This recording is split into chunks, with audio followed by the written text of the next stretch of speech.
રાજકોટના ઉપલેટા મામલતદાર કચેરી સ્ટાફ દ્વારા ઝડપ્યો ગેરકાયદેસર અનાજનો જથ્થો ઝડપી પાડ્યો। ભાયાવદર શહેરમાંથી ઘઉં, ચોખા તેમજ ચણાની બોરી ઝડપી પાડી હોવાનું સામે બાતમીના આધારે રેડ કરી ઘઉંની 8 બોરી, ચોખાની 7 બોરી અને ચણાની 1 બોરી ઝડપી પાડેલ। ભાયાવદર શહેરના ફૂલવડી વિસ્તારમાં રહેલ મુદ્દામાલ પર રેડ કરી જથ્થો ઝડપી લીધેલ। ઝડપાયેલ મુદ્દામાલને સીઝ કરી સરકારી ગોડાઉન ખાતે ખસેડવામાં આવ્યો। અનાજના જથ્થાની રેડ બાદ ભાયાવદર કન્યા શાળામાં ચાલતા મધ્યાહન ભોજન કેન્દ્ર પણ તપાસ હાથ ધરાઈ। તપાસમાં મધ્યાહન ભોજન કેન્દ્રમાં રેકોર્ડ મુજબનો સ્ટોક નહીં નીકળ્યો હોવાનું પણ સામે આવ્યું। આ મામલે ઉપલેટા મામલતદાર, નાયબ મામલતદાર સહિતના અધિકારીઓ દ્વારા સમગ્ર બાબતે ઊંડાણપૂર્વક પૂછતાછ અને તપાસ શરૂ કરવામાં આવી। બ્યુરો રિપોર્ટ વિપુલ ધામેચા, ઉપલેટા।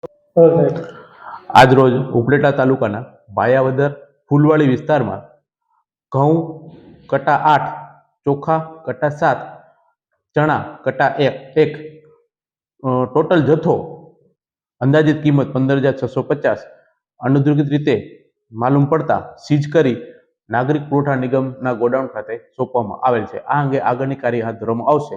તેમજ આ બાબતે મધ્યાહન ભોજન યોજના અંગે આ બાબતે ગેરરીતિ થયેલ હોવાનું જાહેર થયેલ હોય, જેથી આ બાબતે આગળની તપાસ કાર્યવાહી કરવામાં આવશે।